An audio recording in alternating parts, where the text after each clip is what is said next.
But I still would not bow down to Haman. I still wouldn't do it. Which leads us to think, if we were put in that position, what would we do? I know everybody must have at some point in time thought or asked themselves, with the world being so erratic as it is, if people were to march in our house or down our street, or an army come take over, and they ask you, to make a choice, how brave would we be? Yeah, I thought that too. Everybody, I'm sure, at some point in time has thought that. So, where were we? Anyway, that there are some questions that we can't answer because we can't really realistically put ourselves in their shoes. We don't think like they do. They don't think like we do. Who's to say is right, who's wrong? But that's the way that we differ. What do you think Haman was thinking about the timing? Oh, he's so hated because remember the last thing we saw of him back in chapter 3, he was drinking with Xerxes, just having a high old time, sitting back. Well, I would think if he even knew what the timing was, he would probably be gloating over it. Oh, gloating, yes, But, absolutely. Yeah. Absolutely. Well, what do you think God was thinking? We don't have to guess what God thinks. Yeah. That's one thing we don't have to do. We can always find the answer in here at some point in time. Well, I don't know what God wants me to do. I don't know what God thinks. Oh, yes, you can. You can know. What do you think he was thinking? Back in Proverbs, we read the verse in one of the other chapters that we were in, said, the prayer is cast, but the decision is up to right. God. So Haman probably thinks he has timed this perfectly, when all it was, God chose the time. And so that's where we are. So then we go, Esther's maids and eunuchs came and told her, and the queen was deeply distressed. So she sent garments to clothe Mordecai and take his sackcloth away from him, but he would not accept them. She was raised in a Jewish household. Surely she knew what sackcloth and ashes meant. But she thought, what has he done now that he's making such a spectacle of himself? So, you know what, I'm going to send him a new suit. That'll work. So embarrassed. That will work. Let's, you see a hole, let's fill it. You see a problem, let's fix it. There are people like that. So Esther at this point was saying, I don't want my uncle, my stepfather, whatever, at this point, to be out there rolling around in sackcloth and ashes and making such a spectacle of himself and stirring up. Obviously, she does not know about the edict. She hasn't heard it. She is in such seclusion in her little world that she doesn't know anything. So, when faced with a crisis, what is our response? Oh, well, it depends on the crisis. And it depends on the people involved. And it depends on the whole situation, and do I have a right, and do I have a way, and is there any possibility that I can make a difference? So there are a lot of questions that come up when a crisis appears, and so there's no pat answer with what is, But one of the things, the first thing we ought to think of is prayer. God is not the only thing that is missing from the book of Esther. There is never a mention of prayer. There's weeping, there's wailing, there's gnashing of teeth, there's rolling around in sackcloth and ashes, but there is no mention of prayer. Isn't it amazing that that was left out of the same book that God's name was left out? Up here in verse 3 that there was fasting and weeping and lamenting, that did not involve prayer? Well, it may be that it's intimated, but it doesn't say. Doesn't say. Usually when you say fasting, you say prayer. Fasting and true. prayer. Yeah. So, and it's not, since there is no mention of it, and there's no mention of it all the way through, when she tells Mordecai to tell the people to fast 3 days and she'll give them the answer and all of this, there's still no mention of prayer. So, that's odd. These people are working based on the covenants that they have been taught all their lives, that God will curse those who curse them and bless those who bless them. So why do I have to they're counting on that. Yeah. They're counting on that. And so it gets to the point where God said he was going to do it, so it's really up to him. I don't have any way to fix it, so I'll just sit by and wait and see what God does. And I think that's basically what happened in the Holocaust. They just, we're assuming that all Jews are Orthodox. They're not. There are so many variations of them. And so, just like Christians, just like non-Jews, let's say Gentiles as a whole, there's so many variations of us. So we can't say as a whole. But we do know that Mordecai was a just man. He was full of integrity, and he raised this woman to be the same way.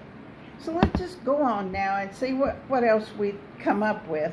When Esther's young women, we said that, didn't we? Mm-hmm. Then Esther called Hathach, one of the king's eunuchs. One of the king's eunuchs,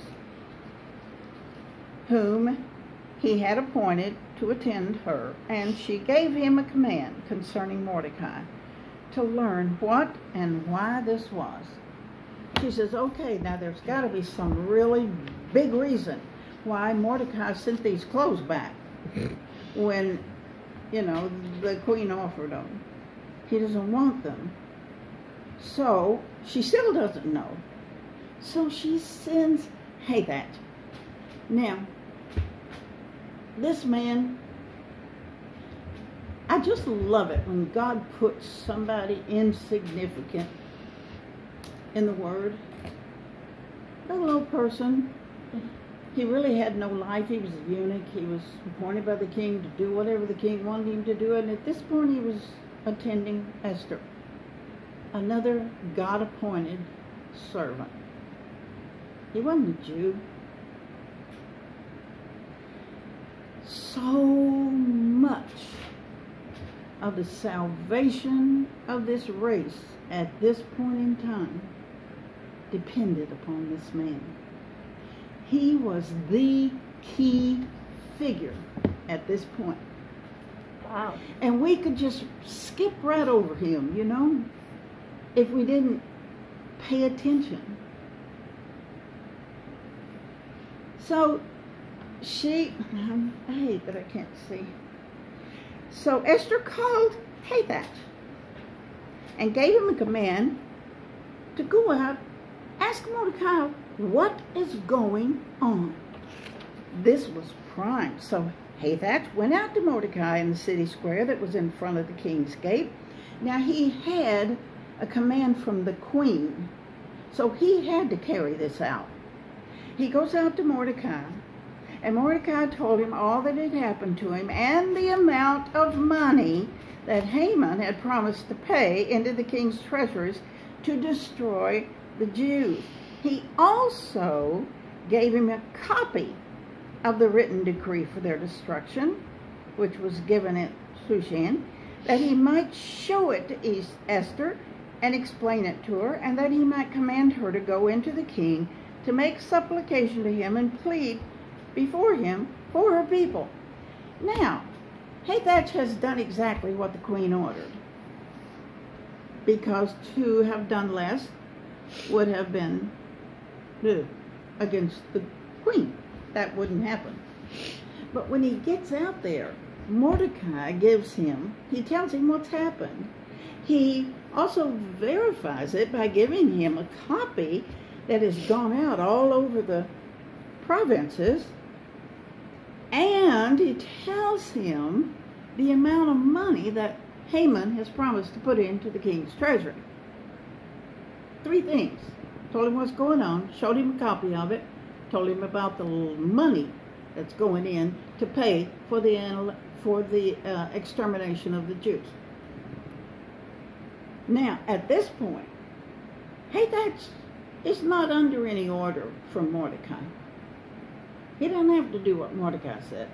He does have to go back to the queen, but he could have made up a story. I don't know what's wrong with these people.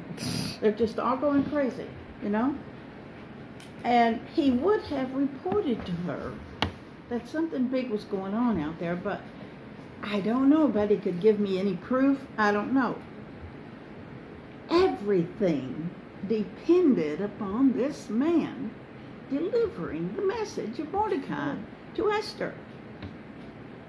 You think there are so many million stories like this where something huge. I read in a book somewhere where one vote gave somebody the presidency. One vote gave Hitler command of the German army, of the Nazis. One vote wins, you know, there were, I don't know, the list was quite long, but it was all done by one vote. And whoever cast that vote, it's like, we got to find that person because they're valuable. But that's what I'm saying. It's just those tiny, tiny little details that God lets us in on. He didn't have to name this person. He could have said, but he wanted him recorded for all time.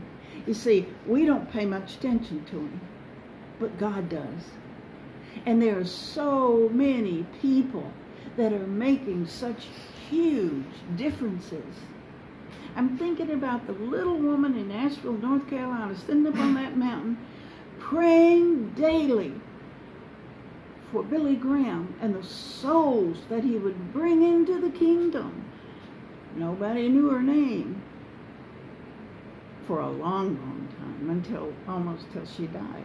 But he said he owed his ministry to that little woman who was back there praying for him. You see, she's the one that brought in all the souls. He was just the person that delivered the message. Wow. And it's just repeated over and over. There are little people doing miraculous things. And I love it when God points it out in His Word. I think one of the reasons that I came upon this was because I'm looking at every woman in the Word. Every woman that's named or is called by something like the Shunammite woman. It's important that if God puts it in there, it's important. He wants you to know that this person caused something to happen. So what does he do? He goes back. He goes back to Esther and says, so Hathach returned and he told Esther what Mordecai had said. And Esther spoke to Hathach, he's mentioned 3 times, and gave him a command for Mordecai. All the king's servants and the people of the king's provinces know that any man or woman who goes into the inner court to the king who has not been called, he has but one law: put all to death, except the one to whom the king holds out the golden scepter, that he may live. Yet I myself have not been called to go in to the king for 30 days. Now, was she right to say, oh, well, hold your horses here, Mordecai? First of all, I haven't been called for 30 days, and I have to be called. And even if I went, if he didn't hold out the golden scepter, then I couldn't enter. And if any man or woman goes into the king, it's a sure death sentence. So what was he actually asking her to do? I wrote down a couple of 3 things. Oh, there it is. Here's what he was asking her. She says, here's what I would have to do. I would have to break the law, the penalty for which is death. Then I have to admit that I've been deceiving the king for 5 years as to my ethnicity. Then you want me to persuade him to reverse an irreversible law, which can't be done, and lose a huge amount of money, which was in the first place the reason the king was so enticed by Haman. He wanted the money, like he didn't have $1 million. And then she says, you're asking me to oppose one of the most cunning and powerful foes of all time, Haman. And then she was asked to lead Xerxes down a path in which he would inevitably lose face. And he did, because he had put such faith in this man. And he went along with everything, made the edict, sent it out to everybody, and you're wanting me to reverse that? Yeah. And I've got, no, you're not going to make me look like a fool. So she had to come up with a more cunning way than Haman had. But can you name those 3 things one more time? Did you write down? Oh, I'm sorry. The 3. Yeah, I scribbled them out. Did you want Mordecai was asking. She would have to break the law. Break the law. I got that one.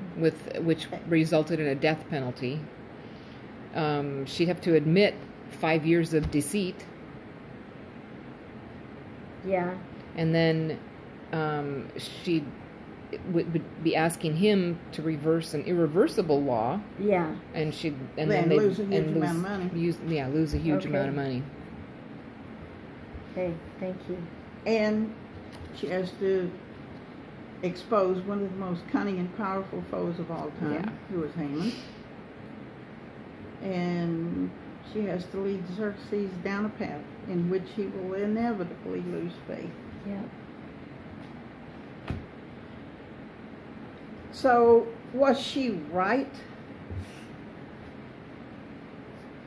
Was she right in sending a message back to Mordecai?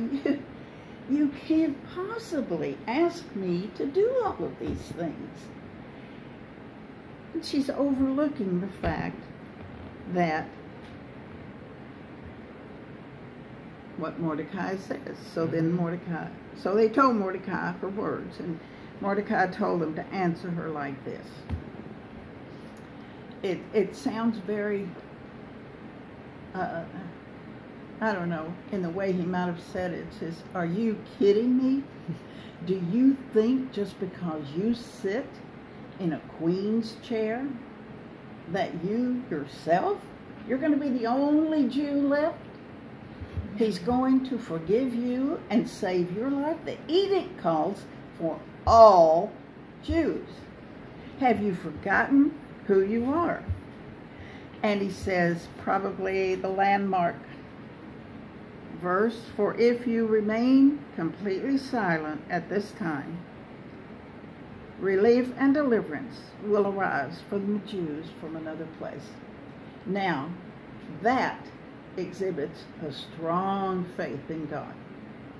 Because what God has promised, he knows the Abraham covenant with David, he knows the covenant that God has said, I will never leave you, I will not forsake you. There are so many verses over and over and over throughout the Old Testament and throughout the New that says God will not forsake the Jewish nation. He is not going to leave, and he's not going to break that. He said, there is nothing on earth or in heaven above that can cause me to break that covenant. I wish I could give you that verse. Maybe I can if I think about it later. But he says, we're going to be delivered. We can trust God for that. But you're just going to sit there on your throne and let it happen. That's what I mean by unconditional promises of God. Not covenants, but unconditional promises. If you will do this, then I will do that. Or I will do this if you will do that. It's cause and effect. But anyway, sometimes God's saying, you show me the faith that you have in my promise. If you believe my promise, that's one thing. But I would like for you to put feet to your prayers and to your faith. I'd like to see you step out in faith, believing. We have found that. That's from the Word of God. He says, but you and your father's house will perish. Yet who knows whether you have come to the kingdom for such a time as this. The world would look at her position at this point and think, coincidence. It's amazing that a girl, an orphaned Jewish girl, was taken in by the king and loved more than any of the others. At this point, it's not such a romantic love. It's sort of a marriage of convenience for the king whenever he pleased, because they really didn't have the heart for romantic feelings. But how in the world did she rise from all of that to the position she is, except that God has a reason for it? So he said, if you don't do it, somebody else will. But who knows that you have been brought to such a place at such a time as this. It's amazing. And all the little people of the world join in and say, what is my purpose? All of us ask, what is my purpose? Now I'm going to tell you, I spent my early part of my life on stage. I loved performing. And then I got into writing and doing monologues. And, as a kid in high school, one morning the superintendent of school was there, and he said, we have time now for one last performance, but we're going to let the class, it was grades 7 through 12, we're going to let all of you decide what you would like to see or hear. And there was a boy that played Boogie Woogie on the piano. He was awesome. I don't know that he read music, but he was awesome. And I couldn't play boogie for anything. I tried. My left hand just, no good. And so I thought, I'm sitting there and I'm going, Alan Johnson. So they asked and they said, we want to hear Donnie Jo do her monologue. And I'm saying, what? I was a sophomore. And my monologue was from Sorry, Wrong Number. My speech teacher and I had written the scene that Barbara Stanwyck did when the man is coming up the stairs to kill her and her husband's on the phone with her and he's trying to rescind the order that he made for the guy to come kill her. You don't remember the movie? What's this movie called? I never saw Sorry, it. Wrong Number. It took everything I had to perform that. But I had just won Superior at University of Kentucky when I delivered it there. And it was the first superior that the school had ever had in state. So Wow. I'm thinking, you don't want to hear boogie. You know, and it was like, what a what a, boy, ego trip. Yeah. So I go on stage, I sit there, and I have to get really into it because it was a heavy, dramatic monologue. And it was hard to keep my face straight, because anything that was said in the audience would have thrown me off, It got deathly still. Deathly still. And after a few minutes, I was able to start. It was all done on the telephone. And then when he starts up the stairs, he's going, wait, what? And she's an invalid, she can't move. Oh. And, for a brief moment, I looked at him. Girls are clutching each other, they're all scared to death. It's really, really scary when I get to the point of letting out the blood-curdling scream. Everybody screams, because they know that's the end of it. But I loved being on stage. I loved doing all that. So,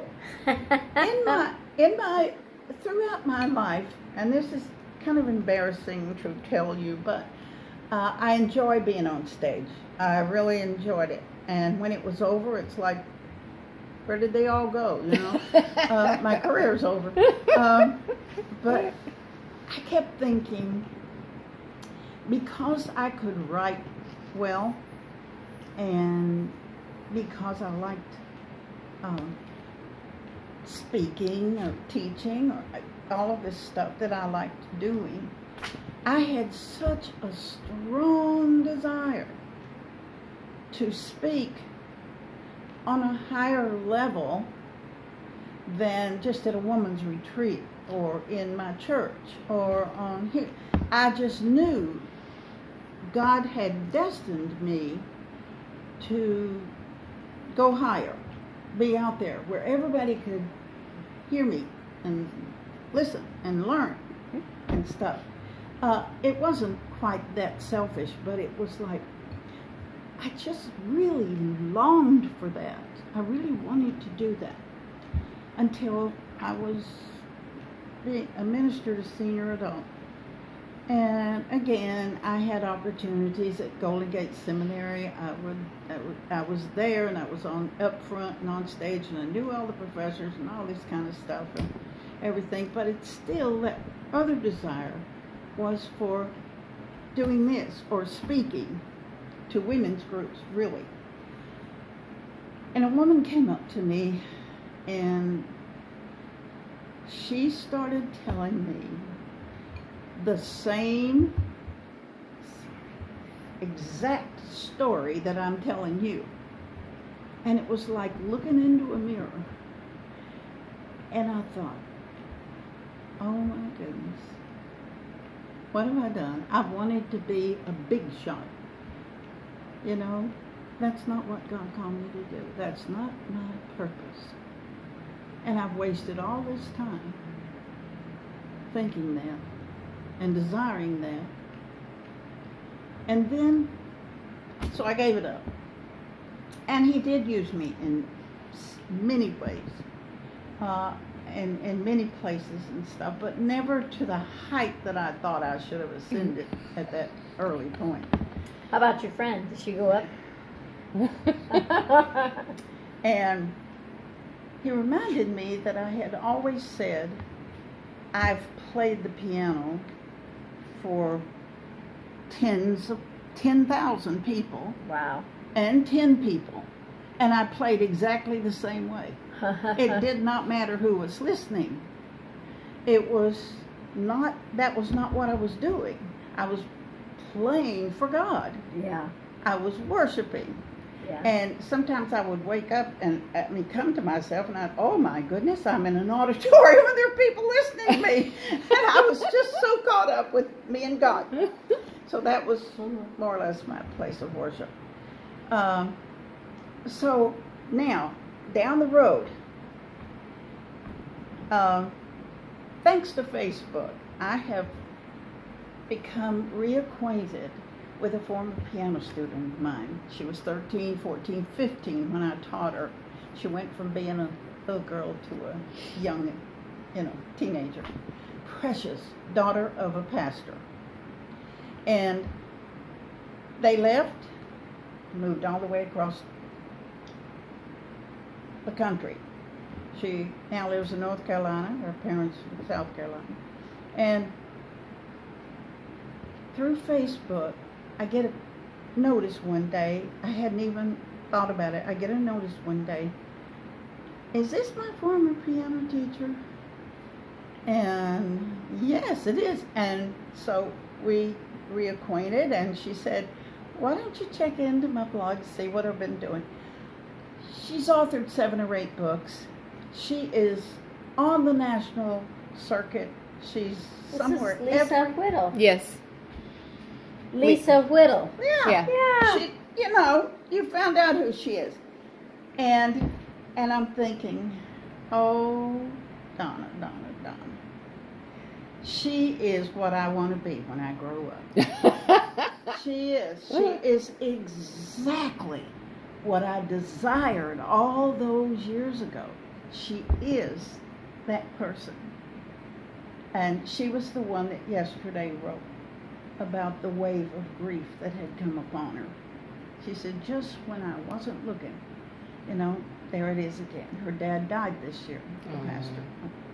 And her mother, I got acquainted with her mother and her brother that I used to take to see Raiders of the Lost Ark and every movie else that came into town because I missed my grandchildren. And he's a big shot up in Minnesota. And I'm just back with the whole family, and I've shared their grief and their her mother wrote me yesterday and said how much she was praying for me. And she is the dearest woman on earth. And she said, she's just one of those really sweet, generous, loving, kind person. And she just prayed over me. And it's like, I'm back. And there's Lisa. I call her Lisa. She's Elizabeth Whittle. Lisa Whittle, but Elizabeth Reimer Whittle. She has a couple of blogs, she does. But, yeah, there it is. It's funny how God works. So Mordecai couldn't do anything because he was not the queen. The queen could do everything, but she couldn't be Mordecai. They couldn't, if you're rich, you do what you do with that.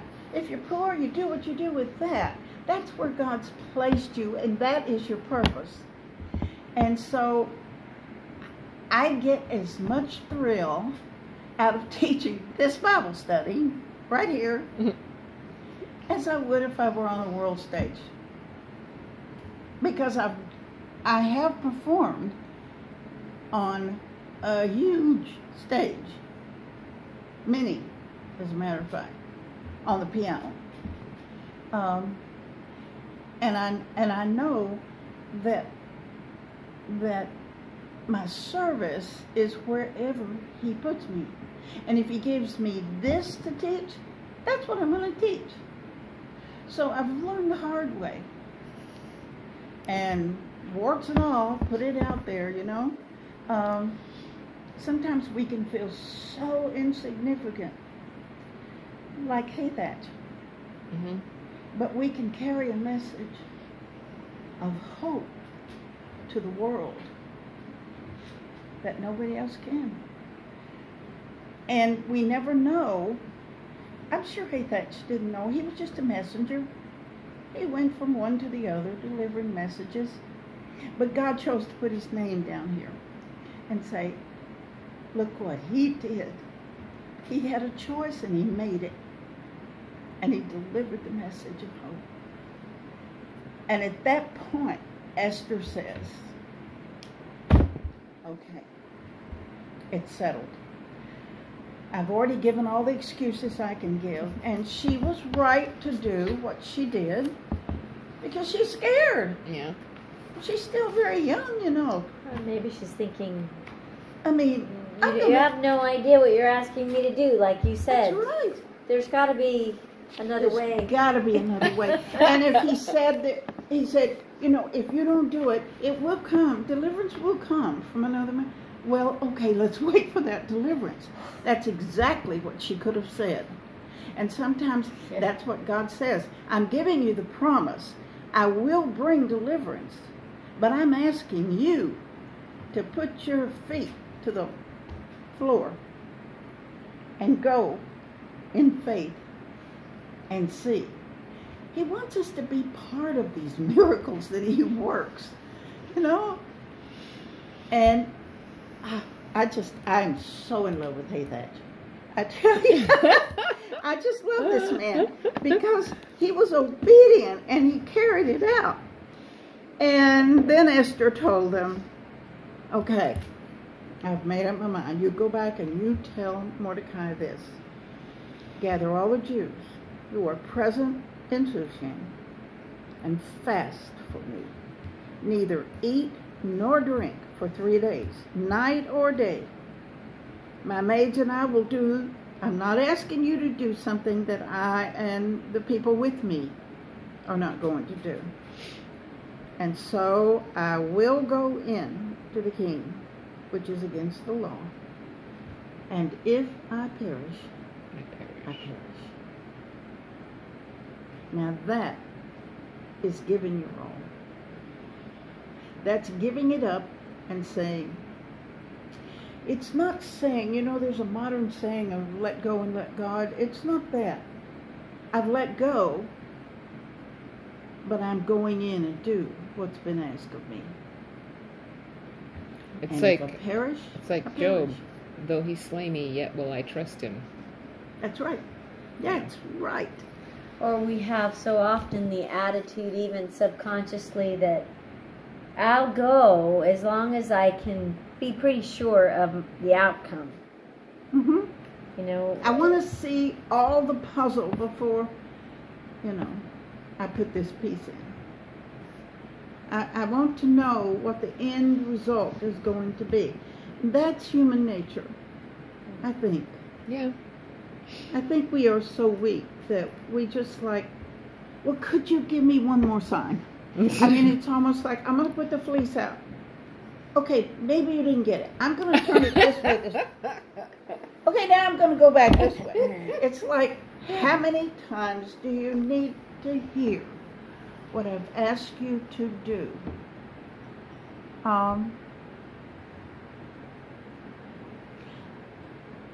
I hoped that when we went back to home church, it wasn't uppermost in my mind. And this, as you know, I had totally laid aside Women of the Word. I couldn't even find it for a long time. You remember how trouble we were having? And it was on a floppy, a 5-inch floppy, and nobody had a thing that Jim went and bought a converter, but it didn't work. And nobody could tell him anywhere. And if a Geek Squad can't do it, then it can't be done. Todd was looking for, everything was looking for, so I put it aside. But I found it. And the thing was sitting right by my side because I didn't have a table. I don't have any room for a table in there so I need to have something like here. And I thought, I wonder what's in that plastic box.